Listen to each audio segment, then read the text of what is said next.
In the globally competitive world that we live in today, it is becoming increasingly important for people to get a college degree at a minimum and in a lot of cases an advanced degree.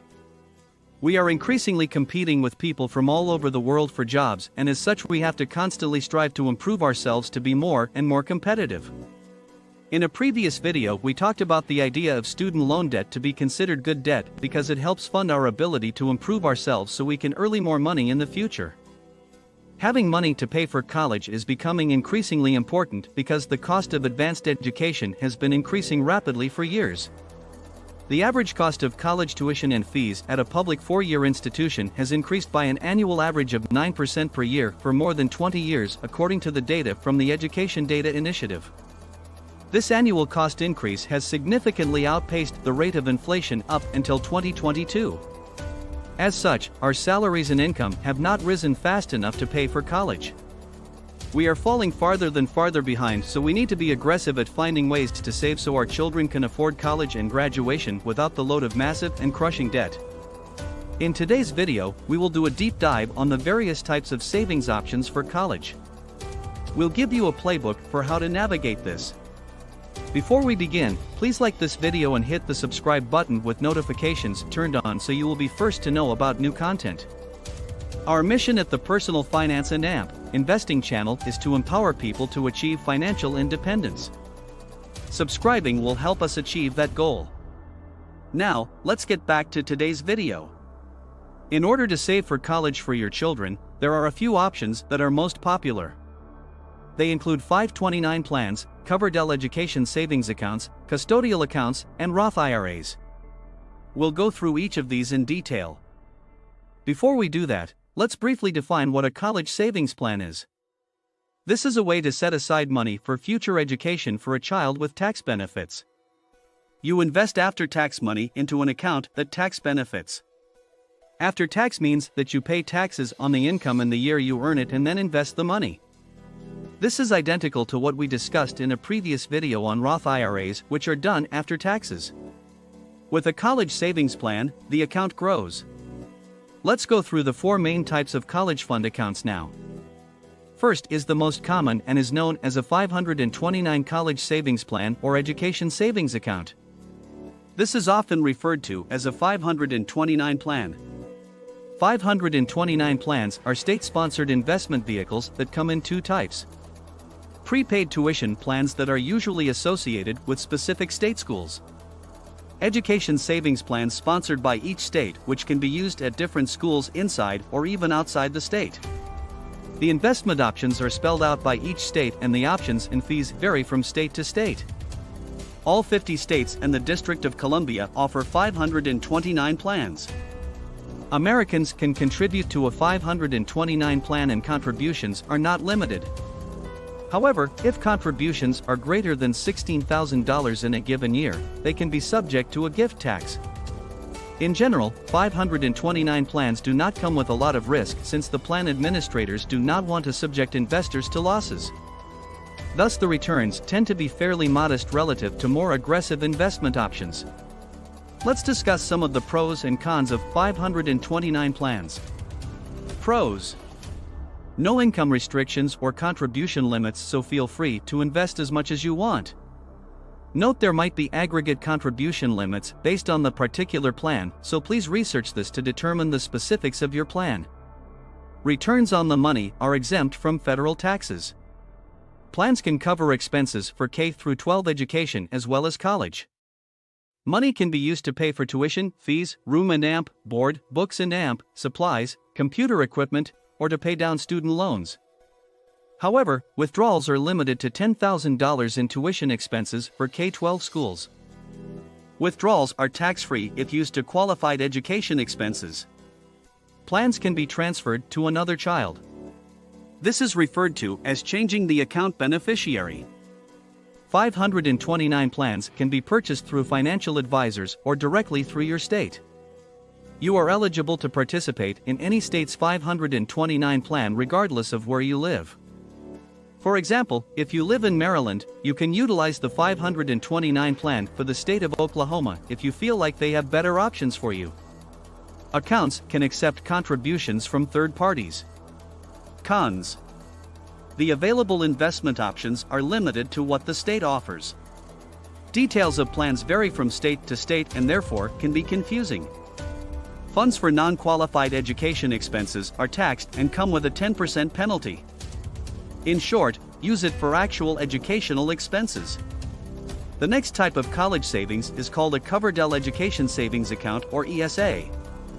These were originally called education IRAs and sometimes are still referred to as such. They were named for the Georgia senator who sponsored the bill in Congress. To be eligible to open a Coverdell ESA, a parent or donor cannot have a modified, adjusted gross income or MAGI greater than $110,000 and contributions are limited to $2,000 per student per year. Contributions are made after tax. Pros and cons of Coverdell ESA. Pros. Withdrawals are tax-free if used for qualified education expenses. Plans can be transferred to another child in the family, aka changing beneficiary. Plans can accept third-party contributions, but total contributions from all donors is limited to $2,000 per child per year. Accounts can be used for more varied expenses, including some K-12 expenses. Plans can invest in any public securities, so they have more flexibility than 529 plans. Cons. Contribution limits are much lower than for other accounts like 529 plans and custodial accounts. Contributions are not allowed from individuals with incomes over the limit. The third type of college savings is a custodial school savings account or simply custodial account. Custodial accounts were created as a result of the Uniform Gift to Minors Act and Uniform Transfer to Minors Act, also known as UGMA and UTMA. Adults may set up and manage the custodial accounts on behalf of the children. This money is managed by the custodian, typically the parent or guardian, though it belongs to the child named on the account. This is basically a savings account that a parent can set up for a minor. Funds may be withdrawn from the account for any purpose before they reach the age of majority, typically 18, but depends on the state, so long as it is used to benefit the child. Once the child reaches the age of majority, the money goes directly to the child and they may use it for any purpose they see fit. Custodial accounts are not tax-free but do receive some preferred tax treatments. This allows the gains to be reported on either the adult's or minor's tax returns, whichever is more advantageous. Any adult may open a custodial account for any minor. There are no income limits or restrictions on custodial accounts. However, contributions are considered to be gifts and thus may be subject to a gift tax if they are above $16,000 in any given year. Here are the pros and cons of custodial accounts. Pros. Money can be used for any purpose to benefit the child even beyond education. This gives more flexibility than either 529 or ESAs. Withdrawals thus don't have any penalties if used for the benefit of the child. There are no contribution limits. No income limits for donors. Potential tax benefits on growth of the account by leveraging the lower tax rate of the minor. Cons. The beneficiary on the account cannot be changed.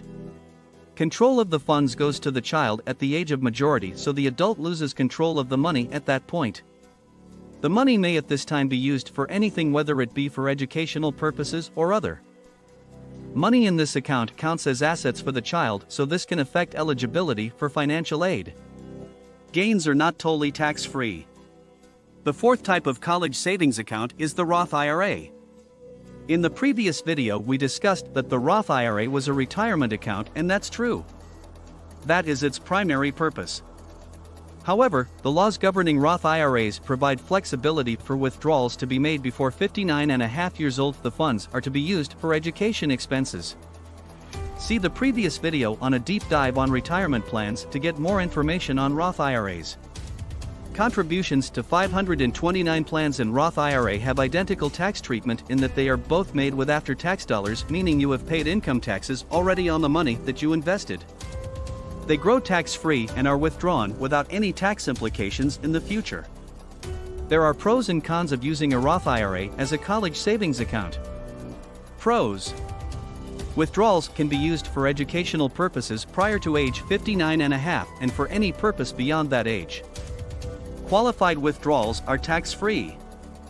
Investment options are open to any public securities, funds, etc., so there is more flexibility on investment options than 529 plans. You can use the money for something else if your child doesn't have education expenses or for another child altogether. Cons. There are contribution limits for Roth IRAs, whereas there are fewer restrictions on 529 plans. Non-qualified withdrawals are subject to tax on gains plus 10% penalty. As you can see, there are a lot of options with some benefits and drawbacks of each. So what is the best option for you? This obviously depends on your specific situation. However, we can offer some broad suggestions about how to approach this. First, we recommend that people prioritize retirement savings over kids' college. Kids have other options for college, whether it be less expensive schools or taking on student loans. But if you don't have enough money for retirement, that's a bigger problem than your child not having enough saved for college. So in general, saving for retirement is a higher priority. Per our suggestion in the previous video on saving for retirement, we suggest that you first maximize your employer contributions and then consider a Roth or traditional IRA based on your future expectations of your tax situation. If you believe that in the future you will be in a lower tax bracket in retirement than during your working years, you should use a traditional IRA rather than a Roth IRA. In that case, the decision on Roth versus traditional IRA should be made based on your tax situation, not based on college savings. If you go with a Roth IRA, we suggest you maximize your contribution limits if possible. This gives you the flexibility to use the Roth IRA for retirement or kids' college if you want to. If you choose to use the Roth for kids' college, just know that those funds won't be available for retirement. Be cautious in your use of a Roth for educational purposes, as we strongly believe that retirement is more important to save for than education. Second, if you do decide to utilize a dedicated educational savings for your children, we suggest defaulting to the 529 plan. These offer the most broad benefits, including no income or contribution limits. Other plans have limits and are thus more complicated to manage. Tax-favorable growth and tax-free withdrawals for qualified expenses. Ability to change beneficiaries. Ability to accept contributions from third parties such as friends or family members. While there are some limitations, these overall benefits outweigh the benefits of the other options, and we suggest utilizing 529 plans for kids' college. Let us know what you think in the comments section below. Also, let us know if you have specific topics or questions you want us to address in future videos. Don't forget to like this video and subscribe to our channel so we can help achieve our mission of empowering people to achieve financial independence. Thank you for watching, and we'll see you next time.